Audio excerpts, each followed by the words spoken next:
in a coffee shop in a city, which is every coffee shop in every city on a day, which is every day. Hello, friends, and welcome to the 28th episode of Barista Unfiltered, a podcast dedicated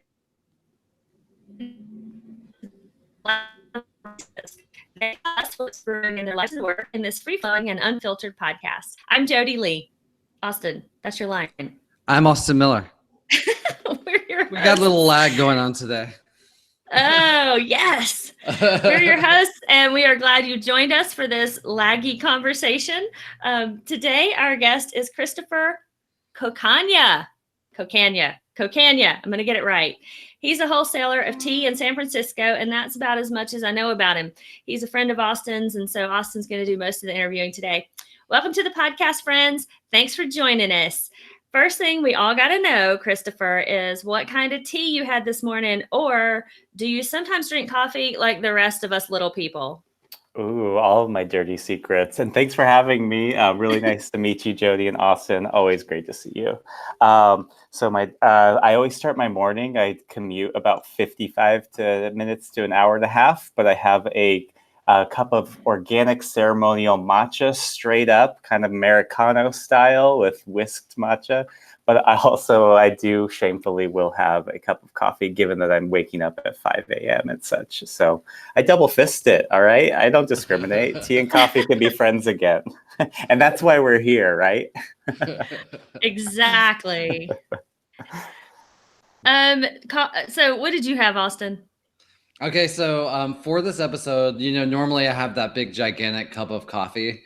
From Spikes. And so Christopher, you're probably gonna laugh at this, but I decided to switch it up today and get yerba mate, which I know is not really tea, but it's like kind of going in that direction a little bit. Yeah, I decided to do that for this episode today. I couldn't be prouder. Oh, really? You don't view that as like canned soda or something? No, I mean that company's pretty great though. So I forget the brand on it. It's like Gayaki, and they're located out of Sebastopol here, in close to San Francisco. Yeah, I trust the Bay Area producers not to overload things with sugar. That's what we do best. So sugar is the devil, not coffee. No, well, probably to some tea people, yes, but to me, I've actually, as a tea blender, I blend coffee with tea, but we could probably get into. Oh wow! Okay, this is going to be new for everybody, including myself and Jodie. I'm sure we're going to learn so much today. Blending tea. And so we're taking a break. We're taking a break from our usual MO, obviously, and talking about. Wait! You didn't ask me about my coffee. Oh shit, Jodie, are you drinking coffee? I am, shamelessly, I might add.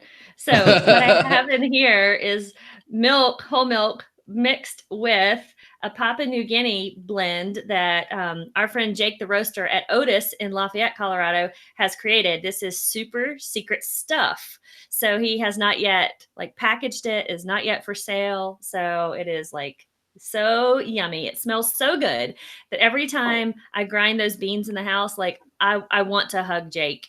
It smells that good. And then it tastes even better. So thank you, Jake. And to all you Denver people listening out there, it's coming soon, but you can't have it yet. And you did a good job. There's still a little bit left. There is just a little. Well, I mean, this is how I drink. I drink iced cortados, but nobody does that. I've never even heard anyone say iced cortado. Have you? Actually, yeah, I drink that all the freaking time. That's what I drink. That's like my hot weather go-to. It's like, well, we're not going to talk about coffee. We're going to talk about tea. We're not. We're done with it. We're done. There you go. Hey, I'm trying to keep you both honest here.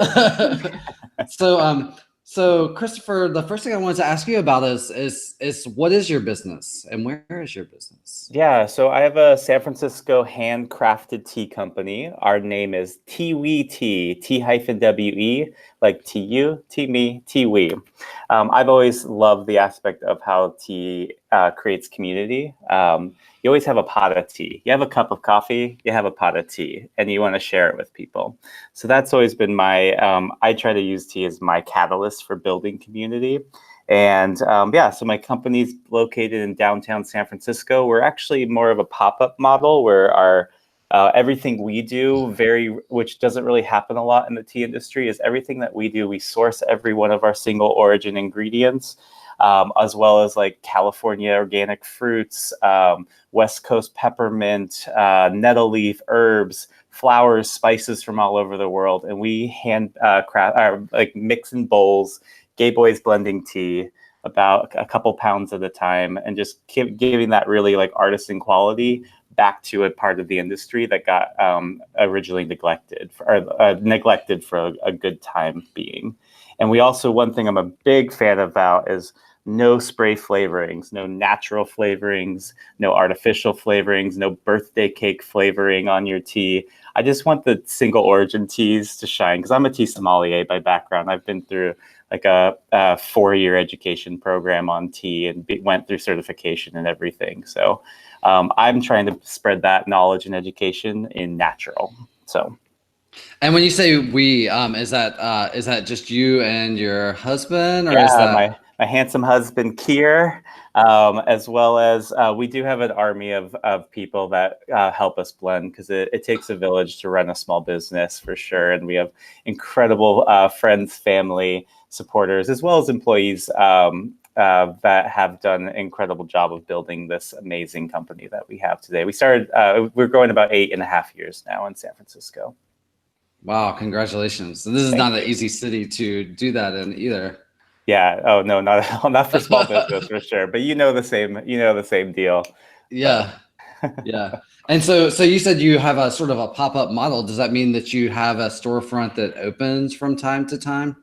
Yeah. So in the financial district is our location, right at Crocker Galleria. But what we do there is it's mostly our blending facility, and we host tea blending classes there for kind of like groups of people to host private parties. But then our big model is we travel to craft fairs all over the country. So we have been to Denver before, haven't been back in a while, but Chicago, New York, we want to follow whereas instead of going to like tea trade shows and such, I found that my product, I really want in front of creative people. And so I always use tea as my catalyst for creativity as well as community. But I found that model to work really well. And then our website, t-wetea.com, so t-wetea.com. We sell anywhere, all of our like 55 blends, from Scandalous Man Friend to Cougar Tranquilizer. We're known for our silliness and our name. So, yeah. So what is, so can you describe Scandalous Man Friend? Oh, yes. Come taste my dirty little secret is his little tagline. But so the reason why we get all sarcastic is, first and foremost, is I never want to be a smug asshole about tea. You kind of find that a lot in the industry when you get super specified in, and I've never wanted to have those conversations about like how pretentious this tea can be and how expensive it can be.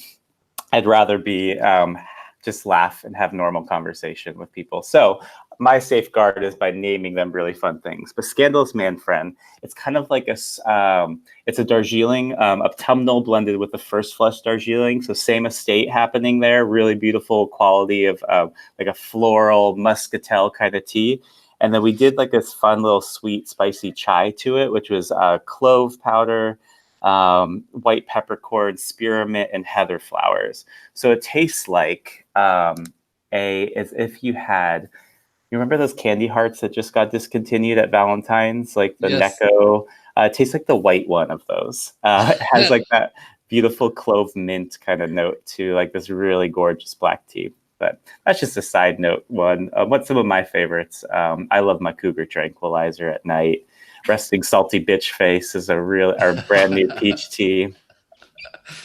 So definitely we've done things with tea to turn it on its head. So we've had a lot of fun with that lately. So this Cougar Tranquilizer, will that like pretty much put you out? Yeah, calm the F down. I don't know how vulgar I can get on this show. So As much as we can stand it. we're Yeah, there. we can stand it. We've Yeah, talked but- about butt plugs before. Put it that way. Oh, okay, perfect. All right, we're in good company here. Yeah, it's basically from our herbal tisane being a non-tea. So you're drinking a tisane right now with your yerba mate. That's kind of my distinction I try to help spread into the world.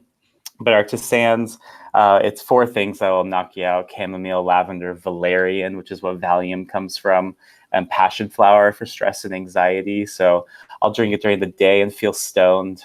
At nighttime, I'll sleep sounder. Usually, like I wake up a lot during the night, but when I drink my Cougar Tranquilizer, like I wake up in the morning going like, what the hell just happened? Why am I in this dress?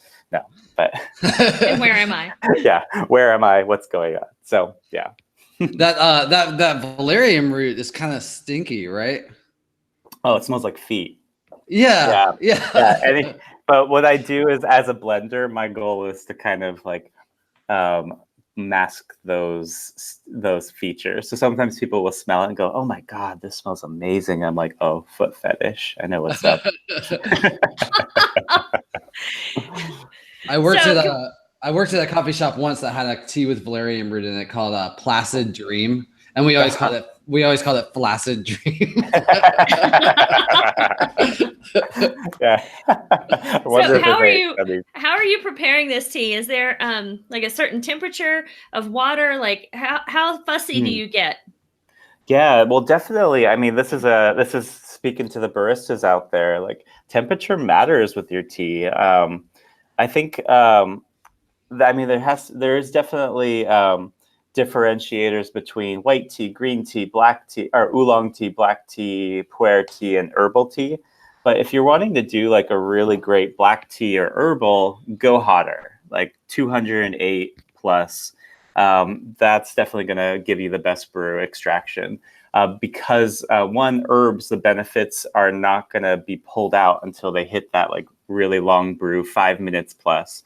So if you're like curating the experience for your customers in your shops, and you're doing a timer, like 3 minutes on an herbal, it's not going to give them that full flavor. That as well as like some of the health benefits too. Herbalists are like, boil your stuff for 10 minutes, but 5 minutes plus is pretty good there, or just leave the tea bag in it. Green teas are a little bit more finicky, so you want to use a much lower temperature. So from 175 to 185 would be the good threshold. And then when people always say like, oh, this tea's too bitter, it's probably because it was using really, really hot liquids to extract it, and then probably too long. So the bitterness, also known as the astringency in tea, like in a black tea, that's what you like strive for, is to have that astringency.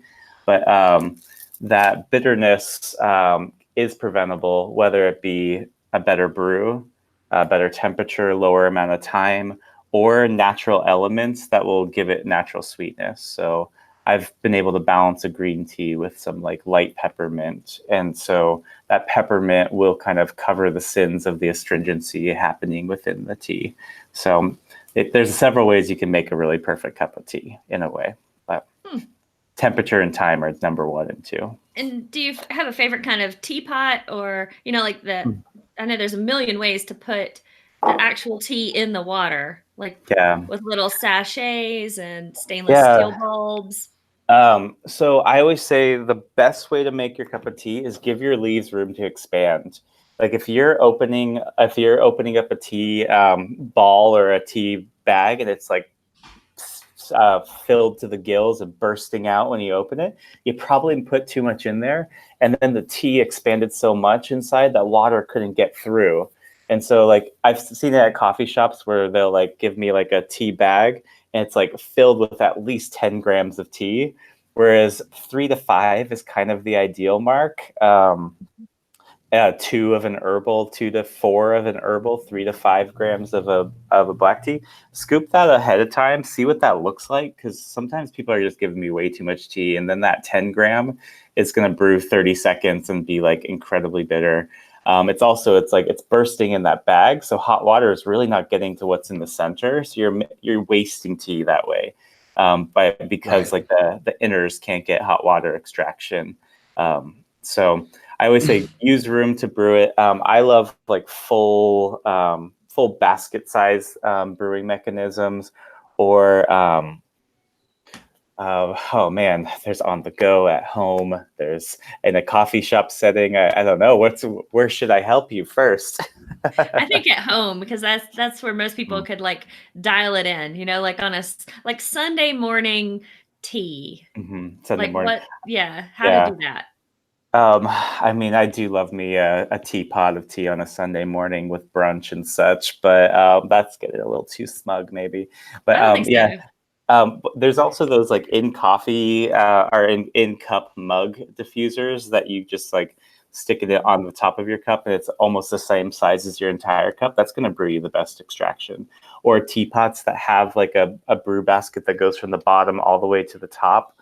That's going to just allow circulation of your water and better and fuller extraction. I have trouble with the glass, like just the glass ones with the glass infuser, because they only have like small slits cut in the sides of it. You're not going to get a good extraction out of that, just because it's limited thing. Sorry, my lights went off in here. Yeah, so. So when you're adding coffee to it, how does that work? Let's say we're going to have a Sunday morning pot of tea and I want to add coffee to it. How does that happen? Well, your first step would probably be just get my By Curious George for the curious little coffee drinker. That's where it started for me. Like the reason I got the inspiration, one, By Curious George was a Halloween costume I did one year. But then I love it. But I was at an event where I got my tea bag. I was ready. I walk up to the hot water station. All of a sudden, coffee starts pouring out of it. I'm like, oh, shit. Oh. What do I do? Everyone's had this happen. Or the damn water tastes like coffee, because coffee's oils will retain on anything it's ever touched. But I did about a third coffee, and then I was like, I'm not going to waste it. So I filled the rest with hot water. So it was like an English breakfast with that. I'm like, okay, I could get into this. And so what I wanted to do by blending the two was I wanted to feature both of their aspects really well. But I also wanted to give that something that a coffee drinker could do as like a in between both worlds, less acidic on the system, because most of it's tea based. And so I use a really finely ground CTC from Tanzania. That's crushed hair curl in tea terms. So it's like almost looks like coffee granules. So it's going to brew you like an Irish breakfast bold kind of cup of tea.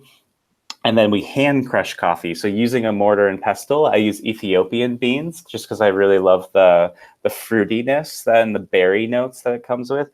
So hand crush in a mortar and pestle. So it's not like a full grind.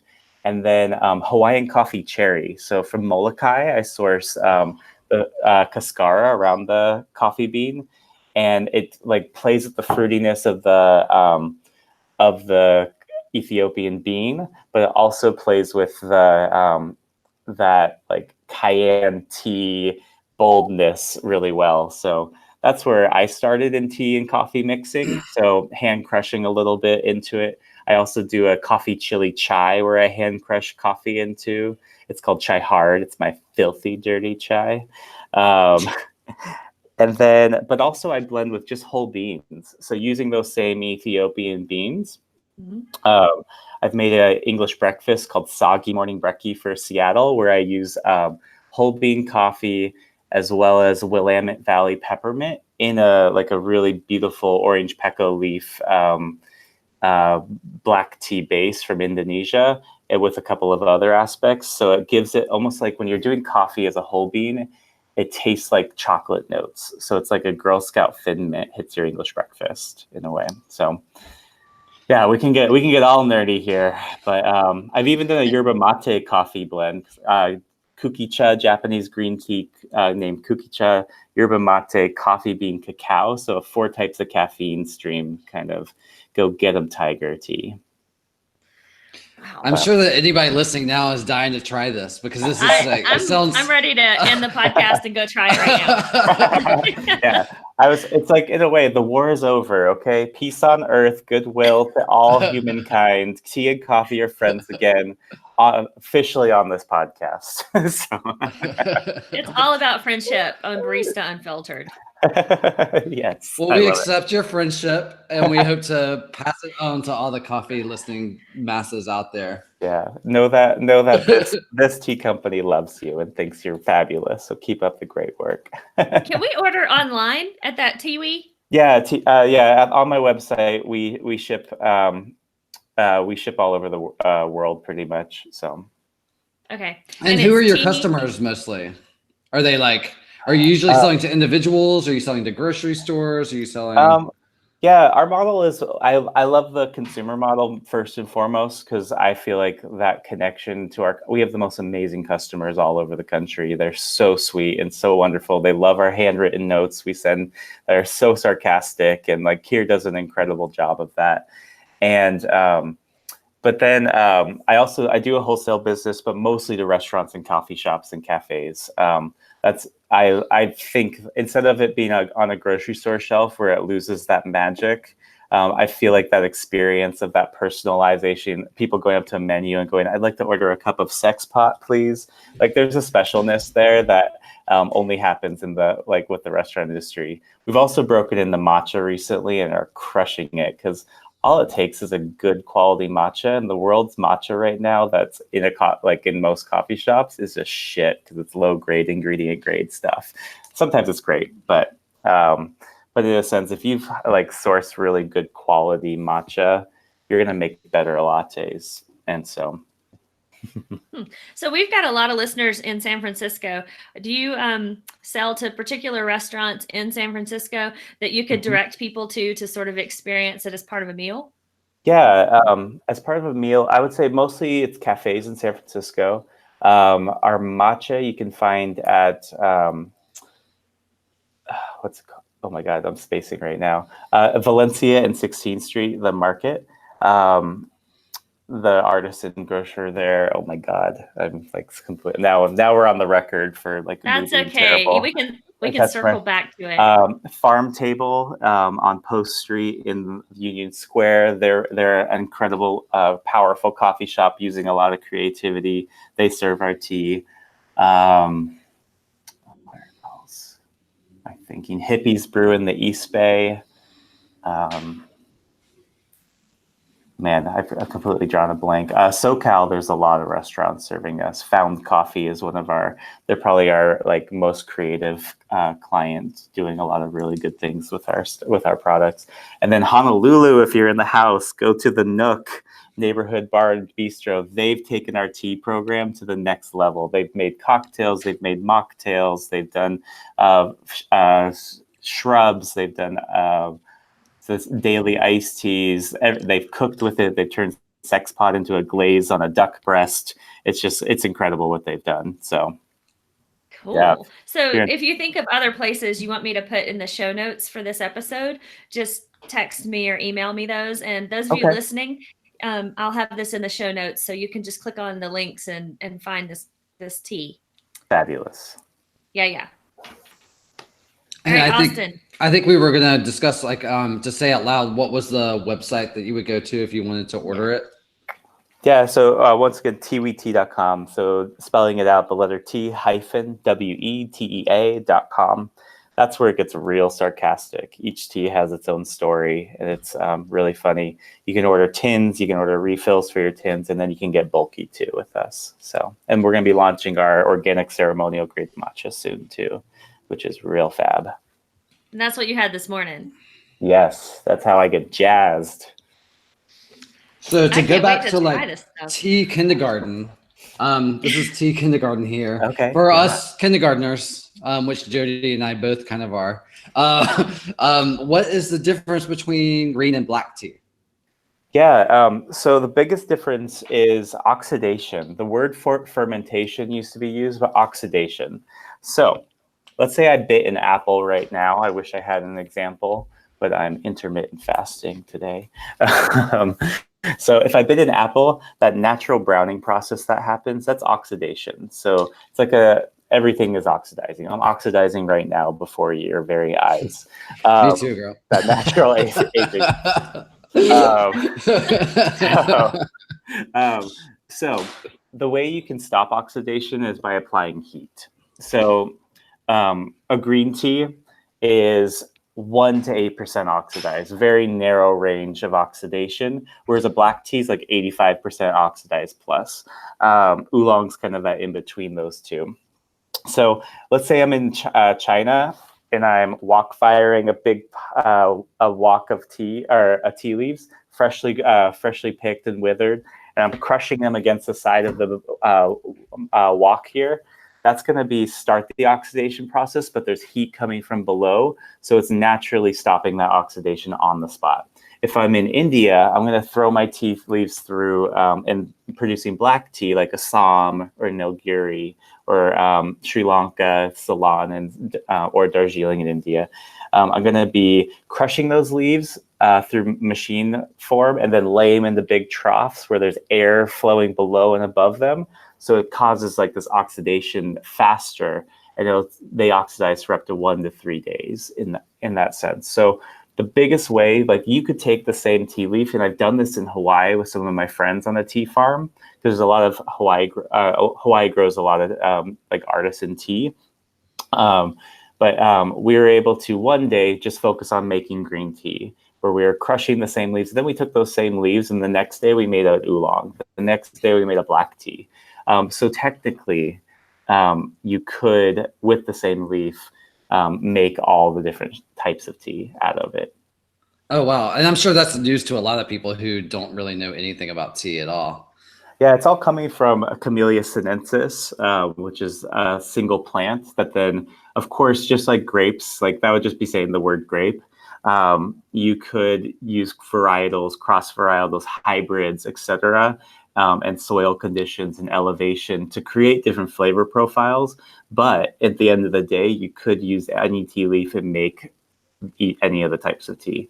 But usually people focus and specialize in certain regions of the world just because that's how they've been doing it for hundreds of years and they've perfected this. So right. So the name of the tea pretty much is derived from the process by which like a locality tended to prepare their tea or tended to get their leaves ready. Yeah, you could say there's so many misnomers that have been spread about tea in that sense, where like an English breakfast is just called black tea, when in all reality, it's probably 4 different single origins blended together to create a similar profile year after year. But so English breakfast would kind of be like the house blends that coffee is. Yeah, totally. The house blend. Yeah. That's a really good way of putting it. Yeah. So we're making peace again. And yeah. Look at that. The two worlds coming together. It's beautiful. I mean, I'm getting a little tear. So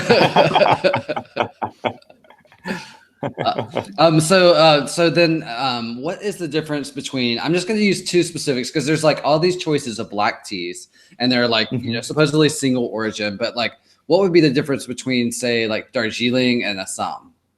Oh yeah. So it's totally the region. So when you see those words, that just means the region. So a Darjeeling is almost like champagne of teas, they always say, because there's only a certain number of estates in the Darjeeling region approved to make what's called Darjeeling.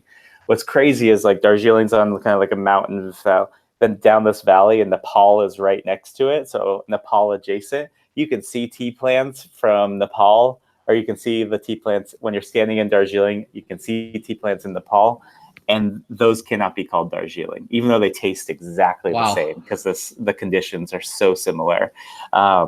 So a Darjeeling is that region, and it's super high elevation, so it's going to produce a lighter color in its style. Even though it's made like a black tea, it's going to look very different. Whereas Assam is real low elevation, super hot conditions, and that's going to produce that really like juicy, malty kind of cup of tea, or cup of like really red in its color, deep reds, whereas Darjeelings will brew like lighter oranges and such. So those are those 2 differences, but those are, Assams come from the region of Assam as well. It's amazing to talk to you and realize like all the coffee shops that I've worked at, they all sell tea. And and we always have every place that I've worked always has a wide variety of tea, and yet I feel like baristas tend to know so little about it. It must be a little bit I don't know, frustrating to go into a coffee shop and see it prepared in the way that we tend to prepare it in coffee shops. I mean, do you just want to like go on and share your knowledge? I know you don't want to be a snob, and I get that, because I would never want to go even into like a Starbucks or something and get all snob. That's not really what you're there for. But I know that you probably have the urge to sort of like explain things sometimes. If you want to know what, I got 99 problems, and the bitch ain't one. But no, whenever I walk into coffee shops, the things that I'll like not order tea because I see these things. Number one, glass jars storing the tea. It's beautiful, but that's the fastest way you're going to age your tea is light. And that's kind of the one thing I look out for. Dark tins, that sort of stuff is how you're going to actually store. Dark tins is good. Yeah, dark tins is good. So no shaming anyone. But the other thing is there's those little like brew cups that coffee uses as well, those plastic ones that then they pee out the bottom when you put it on top of a cup. Some tea shops, like we actually used to do that too. But some tea shops use their bullshit mango tango tea or strawberry madness tea. That's all like flavor extracts from New Jersey. For the record, I put nothing from New Jersey in my tea. Only time I'm snobby and discriminatory is New Jersey. All those chemical factories producing the world's flavors to make things taste like hamburgers and what. But those flavor extracts are going to retain flavor in plastic first and foremost. So like I'll order an Assam from a coffee shop and they'll use that horrible mango tango plasticky thing that's been used for everything. And then my Assam tastes like that horrible stuff. And so then I'm like, okay, notes, never going back there again for tea. But I'll do coffee instead in those cases. But otherwise, those are the two things I get really snobby. So I didn't have 99 problems. I just had 2. But the temperature has got to be, that's got to be a little, so you get a good green tea, like a good, I don't know. I like sencha if I drink green tea. Yeah. So that sencha, you got to use a real low temperature and a real quick steep. Yeah. So like to get the best extraction out of it and not get tannic and all the bitterness that you could say. So what if you're using like an espresso machine, because that's what a lot of shops do, is they just pour the hot water straight out of the espresso machine, and so that comes out very hot. It's not like a special tea temperature. Would it work to like put some cold water in the cup first and then add that hot water to it? Yeah, I would say, you guys have those temperatures on hand, not temperature, excuse me, those thermometers on hand. Experiment first, see what's perfect, but also you're in a quick service industry. Like you got to do things that also benefit you guys. So I know. Well, one place that I saw a common thread is you said don't overstuff the bags. And I've noticed like a lot of baristas, like if they get that customer that they think is very hot or whatever, and they're like crushing, they'll be like, oh, I'm gonna hook this one up. I'm gonna put in a whole bunch of tea. Like, but like, wink. let me teabag them extra today. So they don't need to do that. They're not doing any favors. And as a manager, I could be like, you're saving tea and you're saving us money, and you're hooking the person up because you're doing it right. Exactly. You're putting that artisan level that you give to that same attention you give to coffee. And that being said, like I try anytime I take on a new cafe, I think the education is incredibly important, as well as the transparency of all of our ingredients we're using. So when we say, instead of just calling it black tea, we're calling it a blend of Assam, Nilgiri, Ceylon, that sort of stuff. I think that education, if your tea provider is giving you that, stay with them forever. But if you're just buying like a bulk bag of tea from from your coffee provider who doesn't provide you with the tea thing, there's going to be a difference in their programs that you make. So how did you get into this tea world? And talk to me about this 4-year degree in tea. So I've always been the weirdo that loved tea. So, my earliest kind of experience in tea was like my mom had a peppermint patch. And so every night I would go out and pick leaves and then we would have a cup of peppermint tea together. And so for me, that's always been my ingrained in my memory as like kind of my special, like why tea is special to me. But after I was supposed to go to culinary school, that's what I'm such like a food interest person. And then I chose business school instead, which I made no sense. Like after I graduated, I'm like, I'm not going to go to work with you guys. You people are awful. So I ran away. I moved to New Zealand, and that's a tea culture. New Zealand, it's ingrained in every aspect. There's such a coffee culture too, but they're also such a tea culture. And like every day at my office, like at 3:00, we'd all stop for a cup of tea together. And like that sort of creativity that came from there, that collaboration, that community, I was just like, yes, they're on to something. The Kiwis are so much more creative people than us. It's because they drink tea. So that's why I actually called my company t-wetea, as a nod to the Kiwis. Oh. But once I saw a tea society, I was like, and there's specialty tea shops doing it really well. I was like, I think I can bring this back with me. And so I moved back here to start this company. And the first thing I found was there's a World Tea Expo where I started taking classes. And then I found a specialty tea institute based out of New York that does seminar-based certification programs. They're at every coffee show, but it's all of like the kind of like the leading industry tea experts. And you'd go to these courses and focus on 3-day weekend on green tea. And then there would be, you'd study, you'd have like manuals and everything to study beforehand, but then you'd focus on tasting on spot, like cupping as well. We use cupping sets too. And at the end, there'd be examinations as well as blind taste testing and that sort of stuff. And then I was like, but I'm a creative person. I have to do something. I can't just repackage tea. That's what probably 95% of all tea companies are doing right now, is they're just buying some German conglomerate's tea that's being shipped through New Jersey and then repackaging it and saying that they're handcrafting, blending it themselves. So it's bullshit. There's so much bullshit. But I started going to tea blending classes because I was like, I have to be creative. I have to bring culinary arts back into this. And but they would be like, okay, and the world of tea is like, you blend tea because it's a shitty quality tea. And so they'd be like, okay, here's your bowl, grab your ginger, to make a chai, grab your cardamom, grab all these spices. And it smelled so fragrant and good. They're like, now see those bottles in the center of the table, dump your chai extract on top of that. And then then your hands just like reek, that stuff's flammable and we're consuming it. And, so I was just like, no way, I can do this better. And so I just started, my tea blending education was completely self-taught. I sadly couldn't learn it from anyone else. And it just became what I specialized in the tea industry and what I've just become.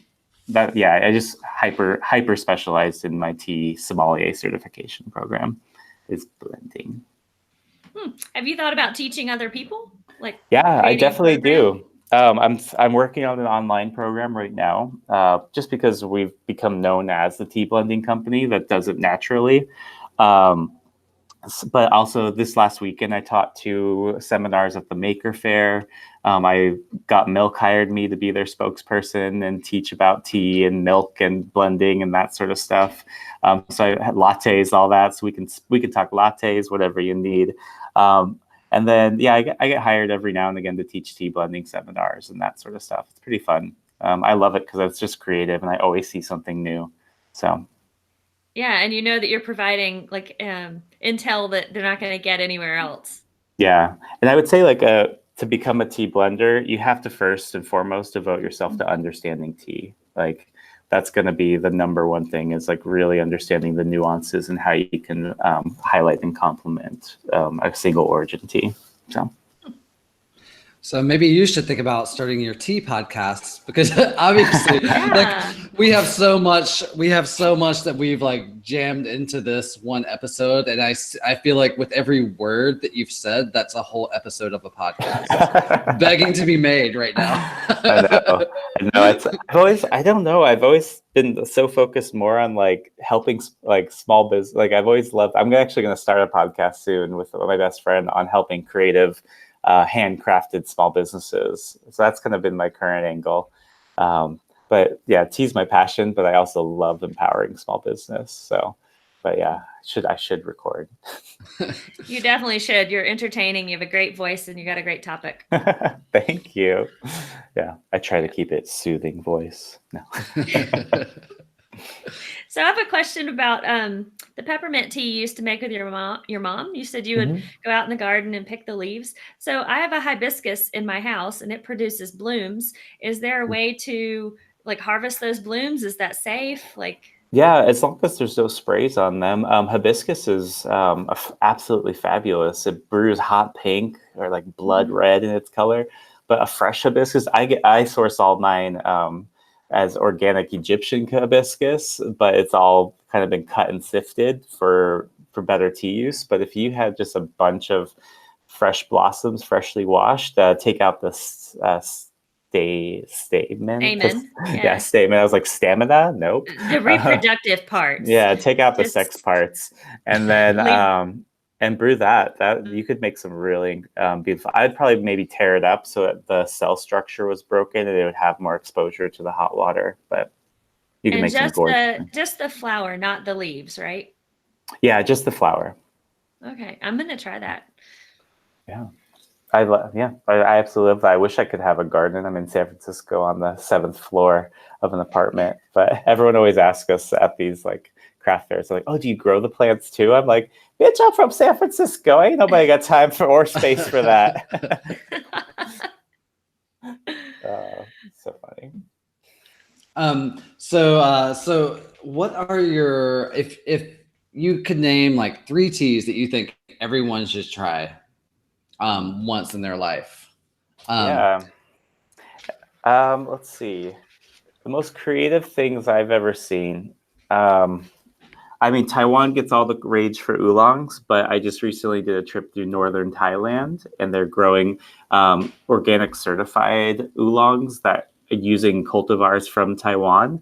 I really think that you should check out a Thai oolong. At one point in your life, and I'm going to start sourcing and blending with that soon.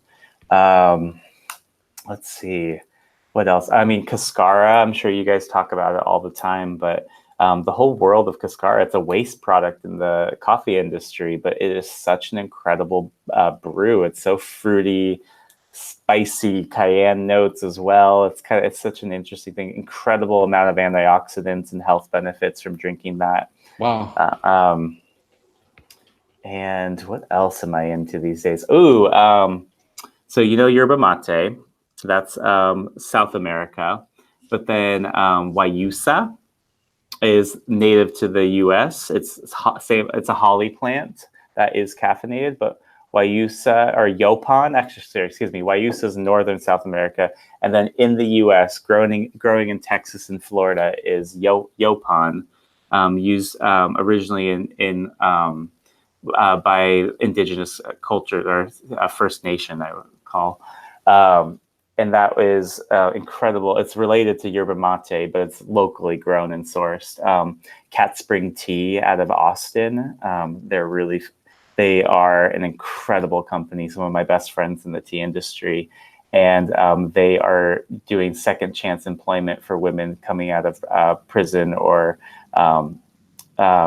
other sorts of situations, and they're cultivating on their own ranches in outside of Austin, Texas. So Cat Spring Tea, they do such an incredible job with this world. So yeah, shout out. And they're using the Guayusa, or is it? They're using Yopan. So that is yerba mate, Guayusa, Yopan, all the same different variations of species of a holly plant that is caffeinated. And they kind of grow around in like a little circle, right? Or so, is there? In this case, not. It's more just wildcrafted, and these are just wild, like almost considered like nuisance bushes that get torn down by cattle ranchers. But they found a way to preserve the just like native landscape. And yeah. And does that have as much caffeine as yerba mate? Because yerba mate is like, that's the real deal. Yeah, yerba mate has 3 stimulants. There's the stimulant of coffee, which I'm completely spacing on the scientific name for that, but then theobromine and theanine. Theanine's in tea, theobromine's in chocolate. And then, can you fill me and educate me on the coffee caffeine word? Because someone just asked me recently. I can't. Sorry. Caffeine. We'll just call it caffeine. Yeah. The methylxanthine of sour. Yeah. Which one's the one that stimulates your bladder? Oh. Because something about yerba mate. Yeah, that is true. It's a diuretic, so that's probably what's happening. But yeah. I think yerba mate is a good bridge between the coffee and the tea world, though, because it's known to be so high in caffeine, and people who are like more. And I'm imagining this yopan is similar. Yeah, exactly the same. I like it because it's not as bitter tasting. It's a little sweeter naturally on the palate. Wow. And then I need to get you my Dilf tea. That's the green tea, yerba mate, coffee, cacao blend. Both of you, actually. Let's bridge this friendship. Send me your stuff after. I'll ship you some. So I'm totally gonna be ordering online. I'm trying to figure out how you spell Yopon. It's like Yaupon. Yaupon. Okay, I'll look all this up. I'm learning so much. Okay, so the last question we always ask people on this podcast is what are your 3 favorite coffee houses around the world? Obviously, you can guess like what we're going to ask you. And the lights just went off. Yep. What are your 3 favorite tea houses around the world? Oh, yeah. Can I say coffee houses, actually? Okay. So around the world, my favorite tea house, I like anyone doing something super creative. So sadly, everything I love always closes. And it seems like tea shops close faster than any other business in the world. But so sadly, my favorite San Francisco tea house is closed forever. But in Hong Kong, I've been to, it's like a gin and tea parlor where they were turning gin and tea into amazing cocktails together, and they did this like creative high tea. Oh my god! Yeah, when you asked me that, I was also hardware in hardware, or no, it's called hardware, but it's their symbol's a hashtag in Melbourne on Hardware Lane. That's been my favorite creative coffee tea house in the world, doing like amazing elixirs where if you got a drinking chocolate, they'd serve you a bowl of cotton candy, which they call fairy floss, which speaks to my LGBTQ nature. But they're fairy floss, and then you pour the drinking chocolate on top of the fairy floss, and it quickly evaporates into this beautiful, stunning show of anything in Melbourne. They're blowing us out of the water right now. And I'm gonna say Found Coffee in LA. I think they're really crushing it as far as like creating an incredible community out of their space, and then doing such amazing quality coming out. So those are some of my. So that's a coffee house that you feel like they're a coffee house, but they're putting in the effort to understand and do tea the right way. Yeah, exactly. And so. I'm so sorry I didn't have any tea houses for you because they all keep closing on me. So, well, you could also say, coffee houses that are doing tea right. Yeah, exactly. Which I think, most, in order to have a sustainable business model, you probably have to do both, especially in this country, right? It's kind of harder to have just a tea house. Yeah, exactly. I think definitely there's room for the two together to coexist. I've always wanted to do like a single origin coffee house on one wall, single origin tea shop on the other, and they just create a beautiful symbiotic relationship. Hub Coffee in Reno was doing a good job of that, but they closed their tea house side. So sadly, nothing's sacred anymore. So your business is thriving, though. Try to be. Every day's a gift. Yeah, it's definitely. We have a lot of exciting things planned for this year, and it's a lot. Of course, any small business, as we know, it's so much work and so much you want to be doing versus where you actually are at. Even though you just need to like take that moment to soak up where you're at right now and how much incredible stuff you've done so far. So, if enthusiasm alone could sustain it, you'd be busy the rest of your life, right? Exactly. Yeah. What are the challenges you're having with your business? I would say for right now, it's labor in the Bay Area. It's like I want to be able to pay my employees incredibly well wages, but it's like now their rents are 2,000 plus. So we're trying to figure out how we can balance that with a handcrafted product. So that's a huge challenge unto itself. And then we originally started with the theme of tea baggings for old ladies, but we came to realize that we actually want to do a tea bag product. So we're gonna launch a tea bag with love. But my qualms is I'm such a weirdo naturalist in all senses, and I'm, like tea bags are like it's nylon plastic that you're using in hot water, or the ones that are compostable are loaded with formaldehyde. And I'm like, how can I, as a person who has that promise to my own customers to provide something that's not going to kill them eventually? So I've finally found a tea bagger that is using like incredibly like natural. I think the tea bags are made in the Carolinas. So hey, Austin. Oh, you're from there too, Jodie. Yay. Yes. So I've been able to find. So now we're gonna create a new product called Tea Bagged with Love by t-wetea. Because if you're gonna teabag, who's this provider? Just so that can people order from them if they wanted to order theirs at home? I don't know the name of the manufacturer of the tea bag, but the person I'm going to work with is BAM Packaging, but they take bulk tea and tea bag it. So it's more of like a service provider for tea companies in a way. So it's not direct to consumer. It's not direct to consumer. Yeah. Mm-hmm. So since we're talking about tea bags, I have a question. Because I mean, this is shameful, and I'm going to stop it right now. Like today, I'm changing my ways. I'm looking at the man in the mirror and I'm asking him to change his ways.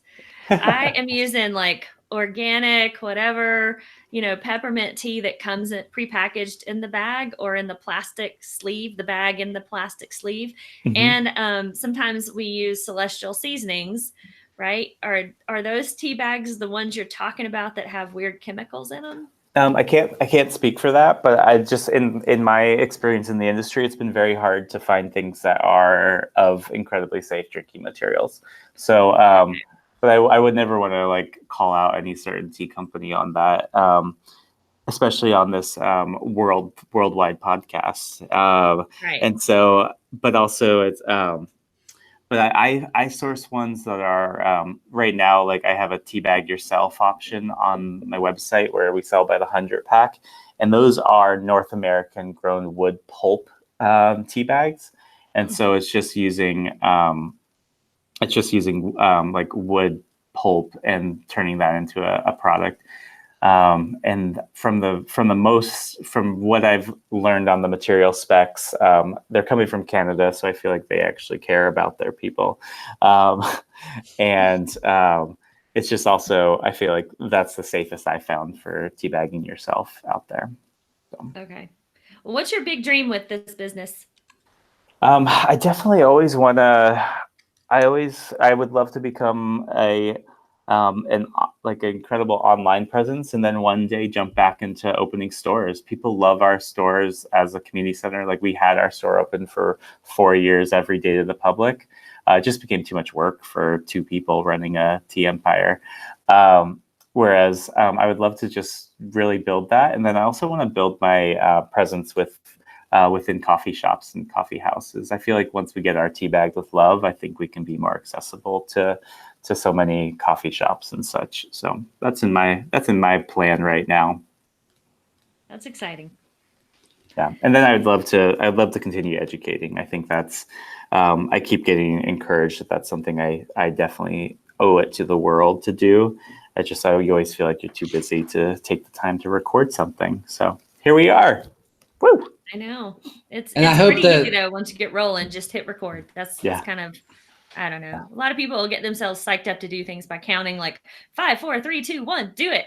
And that's kind of how I feel about, we're just going to hit record today. I don't care what happens. We're just hitting record. Yeah. And I think what we've done today here is planted the seed, and all the baristas who are out here listening to this, and the coffee consumers that are really interested in the product are listening, and you probably planted a little seed that's going to start an education for people, and they're just going to be a little bit more mindful of what they do with tea from now on. I know I will. It'll make me, start the wheels turning and start the process of thinking about what you're doing with it and just treating it a little better, treating it with a little bit more respect, Yeah, I absolutely love what you two are doing. So this is, it's an honor to be here. So really, I thank you for that. And you have me hooked. Might start dabbling in more and more coffee. And then I can't wait to try this. By Curious George. I want to try all of it. Do you have a sampler? It's actually coming soon. Okay. Finally figured out the model that will work for that. So. All right. Austin, anything else before we wrap up? No, I think we're good. We could talk forever. I know it. Any final words, Christopher? More so just gratitude. Yeah, final gratitude to both of you. Thank you so much. Also, listeners, it takes a village to do all this work and also just, spread the love of a hot cup of something in the morning to everyone. So. Lord knows we all need it. Well, as we end this episode, we again want to thank our guest, Christopher Coccagna, for being with us today, and thank all you listeners for joining us. We want to hear from you guys. So if you know somebody who's a barista, a coffee industry expert, or a tea industry expert that needs to be featured on our show, hit us up. Up until now, we've been mostly interviewing baristas in coffee shops, but I think at this point we could expand. So if you've got an idea, don't be embarrassed, embrace it, send it to us. Send us your big ideas at our email address, info@baristaunfiltered.com. We're on Facebook, Twitter, Instagram, and YouTube. If you've got time to write up a thoughtful review on iTunes, that would help us really get noticed by other people outside our friendship circle. So hit us up with that if you can. We've got a couple podcast patrons now through Patreon. So thanks, guys, for supporting us. And if you want to join those cool kids that support our podcast, you can find us at patreon.com/baristaunfiltered. I'm Jodie Lee. And I'm Austin Miller. Y'all be good. Stay caffeinated with tea and or coffee, friends. Bye. Bye-bye.